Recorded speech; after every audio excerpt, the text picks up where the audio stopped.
గుర్తుపెట్టుకోండి, ఇదే జమ్మల మడుగులో 14,000 ఎకరాలు ఇచ్చారు. బ్రహ్మణి స్టీల్ అన్నారు, భ్రమ కల్పించారు, ఎయిర్పోర్ట్ కడతామన్నారు. ఇప్పుడు 2026కు వచ్చాం. కట్టారా తమ్ముళ్ళు అని మిమ్మల్ని అడుగుతున్నా, జరిగిందా అని మిమ్మల్ని అడుగుతున్నా. కానీ ఓబులాపురం గనుల పేరు చెప్పి అక్కడ దోపిడీ చేసి ఆ ఐరన్ ఓరు విదేశాలకు ఎగుమతి చేశారు. మొత్తం స్మగ్లింగ్ చేసే పరిస్థితికి వచ్చారు. దేశంలో ఉండే ఖనిజ సంపద విదేశాలకు వెళ్ళింది. వీళ్ళు ఖజానా నింపుకున్నారు. తప్పు చేసిన వాళ్ళు జైలుకు కూడా పోయే పరిస్థితికి వచ్చారు. కానీ ఈ రోజు నేను ఆలోచించేది, రాయలసీమలో ఉండే ఖనిజ సంపద రాయలసీమలోనే సంపద సృష్టించడానికి వినియోగిస్తానని మరొక్కసారి మీ అందరికీ హామీ ఇస్తున్నా. ఇక్కడ ఐరన్ ఓరు, ఇక్కడనే స్టీల్ తయారు చేస్తాం. మా తమ్ముళ్లకు ఉద్యోగాలు ఇప్పించే బాధ్యత నాది. ఇంకో పక్క ఇక్కడుండే సిమెంటు, ఇక్కడనే ఉద్యోగాలు ఇస్తాం. ఈరోజు మీరు ఒక్కసారి చూస్తే నేను గర్వపడుతున్నాను. రాష్ట్రంలో 11,50,000 కోట్ల రూపాయలు పెట్టుబడులు వచ్చాయి. దానివల్ల ఒక 8-9 లక్షల మందికి ఉద్యోగాలు వస్తే ఈ రాయలసీమలో 4,58,288 కోట్ల రూపాయల పెట్టుబడులు వచ్చాయి. దీనివల్ల 3,50,000 మందికి ఉద్యోగాలు వస్తాయి. తమ్ముళ్ళు వేరే ఊరికి పోయే పని లేదు. రాయలసీమ ప్రాంతంలో ఉండేవారు ఇక్కడే ఉద్యోగాలు ఇప్పించే బాధ్యత ఈ ప్రభుత్వం తీసుకుంటామని చెప్పి నేను మీకు తెలియజేస్తున్నా. మీరు ఒక్క విషయం గుర్తుపెట్టుకోవాలి.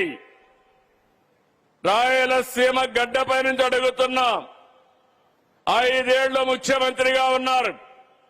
ఏమైనా చేశారా కడప జిల్లాకని మిమ్మల్ని అడుగుతున్నా. ఇక్కడుండే వాళ్ళందరినీ చేశారా తమ్ముళ్ళని అడుగుతున్నా. 2 సంవత్సరాలు జేఎస్డబ్ల్యూని మెప్పించాం. చిరకాల వాంఛ రాయలసీమ స్టీల్ ప్లాంట్ అన్ని క్లియరెన్స్లు ఇచ్చాం. ఈ రోజే పని ప్రారంభించాం. ఈ రోజు హామీ ఇస్తున్నా, 24 నెలల్లో పని ప్రారంభించి రాబోయే 24 నెలల్లో పని పూర్తి చేసే బాధ్యత మాది. ఎగ్జాక్ట్ గా 2 ఏళ్లు. ఈ రోజు డేట్ రాసి పెట్టుకోండి. ఈరోజు డేటు జూలై 3వ తారీఖు. అవునా కాదా తమ్ముళ్ళు అని అడుగుతున్నా. 2028 జూలై 3వ తారీఖు మళ్లీ వస్తా, దీన్ని ప్రారంభం చేస్తామని మీకు అందరికీ హామీ ఇస్తున్నా. 24 నెలలు ఐడెంటిఫికేషన్ తేవడం, 24 నెలల్లో పనులు పూర్తి చేసి జాతికి అంకితం చేసే బాధ్యత నేను, అదే మరిగా సజ్జన్ జిందాల్ గారు తీసుకుంటామని చెప్పి మీ అందరికీ హామీ ఇస్తున్నా. అది ఈ ప్రభుత్వం యొక్క పనితనం. ఇంకొక విషయం గుర్తుపెట్టుకోవాలి. ఈరోజు ఈ రాయలసీమలో ఒక్క ఇరిగేషన్ ప్రాజెక్టు పూర్తి చేయలేకపోయారు. కనీసం పులివెందుల్లో 1 ఎకరాకు నీళ్లు ఇవ్వలేకపోయారు. ఈ రోజు మీరు గుర్తుపెట్టుకోవాల్సింది, ఇప్పుడే మన మిత్రుడు ఆదినారాయణ రెడ్డి గారు కోరారు, గండికోట ఆర్ఎండ్ఆర్. నేను అడుగుతున్నా నాటి ముఖ్యమంత్రిని, ఒకప్పుడు ఆర్ఎండ్ఆర్ నేనే ఇచ్చా, మళ్లీ ఆర్ఎండ్ఆర్ నేనే మీకు ఇచ్చి మీ సమస్య పరిష్కారం చేస్తానని హామీ ఇస్తున్నా. ఇంకొక పక్క రాజోలి 3 టీఎంసీ నీళ్లు నిర్మాణం కావాలని కోరారు. తప్పకుండా చేస్తామని మీ అందరికీ హామీ ఇస్తున్నా. ఇంకో పక్క ఎస్ఆర్బీసీ కంటిన్యూషన్ కూడా చేస్తాం. ఆర్టీపీపీ పక్కనే ఉంది. అది ప్రారంభించింది ఎన్టీ రామారావు గారి పీరియడ్ లో ప్రారంభించాం. ఇంకా కొంతమందికి ఉద్యోగాలు రావాలి. అక్కడ గాని ఇక్కడ గాని ఉద్యోగాలు ఇప్పించే బాధ్యత నేను తీసుకుంటానని మీ అందరికీ హామీ ఇస్తున్నా. ఇంకో పక్క పూలే స్కూల్ అడిగారు, అది కూడా క్లియర్ చేస్తాం. ఇక్కడి నుంచి రాబోయే రోజుల్లో రోడ్డు అడిగారు, అవన్నీ ఇస్తాం. ఈ రోజు మీరు గుర్తుపెట్టుకోవాలి, అవుకు టనల్ పూర్తి చేసి కడాన పులివెందలకు కూడా చీనీ తోటల బతికిచ్చాం. పైడిపాలెం చిత్రావతి లిఫ్ట్లు పూర్తి చేసి రైతుల కష్టాలు తీర్చాం. పులివెందల మండలంలో ఎర్రబల్లి చెరువుకు కూడా మేమే నీళ్లిచ్చాం తమ్ముళ్ళు. ఆ విషయం మీరు గుర్తుపెట్టుకోవాలి. రాయలసీమ ముఖ చిత్రం మారుతా ఉంది.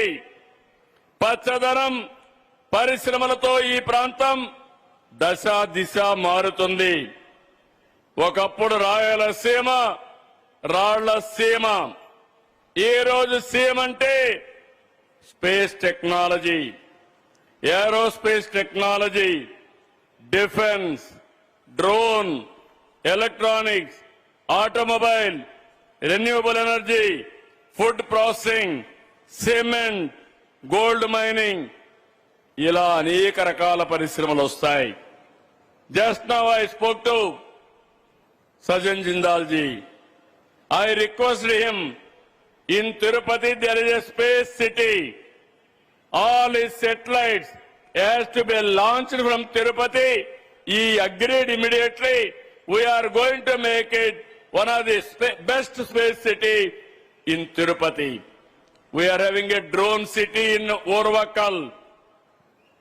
Kopparthi, Orvakal, 2 industrial townships we are developing. Now I request him, make Orvakal drone city as a hub for defense applications and also civilian applications. He is going to do in big way. ఇక్కడికి వచ్చినప్పుడు రాయలసీమ వాసులందరికీ ఒక విషయం గుర్తు చేస్తున్నా. నేను ఎప్పుడూ coat చేసేవాడిని. ఇక్కడనే లింగాల మండలం ఉంది. పులివెందల నియోజకవర్గంలో లింగాల మండలం. ఈ లింగాల మండలం చూస్తే 24-25 తలసరి ఆదాయం 7,26,931 రూపాయలు. విశాఖపట్నం తలసరి ఆదాయం కంటే మన లింగాల తలసరి ఆదాయం ఎక్కువ ఉంది. అంటే ఏంటి కారణం? లింగాలలో హార్టికల్చర్ ఉంది. అన్ని పండ్లు పండిస్తారు, కూరగాయలు పండిస్తారు. మైక్రో ఇరిగేషన్ ఇచ్చాం. నేను మైక్రో ఇరిగేషన్ ఇస్తే ఆ మైక్రో ఇరిగేషన్ కి సబ్సిడీ ఇవ్వకుండా అది కూడా తీసేసిన వ్యక్తి ఆ పార్టీ నాయకుడు. ఈ రోజు మళ్ళా రాయలసీమ వాసులందరికీ చెప్తున్నాను, ఆగస్టు 15 లోపల 1,00,000 కోట్లతో ప్రపంచానికి ఒక ఆదర్శంగా ఉండేట్టుగా గ్లోబల్ హార్టికల్చర్ హబ్ కి ఇక్కడే ఫౌండేషన్ వేస్తాం. మదనపల్లిలో 1,00,000 కోట్లు ఖర్చు పెడతాం. 40,000 కోట్ల రూపాయలు ప్రభుత్వం ఖర్చు పెడుతుంది. 60,000 కోట్ల రూపాయలు ప్రైవేటు పెట్టుబడులు వస్తాయి. ఇప్పుడు దేశంలో హార్టికల్చర్ లో నెంబర్ 1 గా ఉన్నాం. భవిష్యత్తులో ప్రపంచానికి నెంబర్ 1 గా రాయలసీమను తయారు చేసే బాధ్యత నేను తీసుకుంటా. లింగాల ఒక మోడల్ మాత్రం. ఇలాంటిదంతా కూడా రాష్ట్రం అంతా రావాలి, రాయలసీమ అంతా కూడా రావాలి. మన ఆదాయం పెరగాలి, మన జీవన ప్రమాణాలు పెరగాలి. దానికి క్లారిటీతో మీ అందరి ముందుకు వస్తామని చెప్పి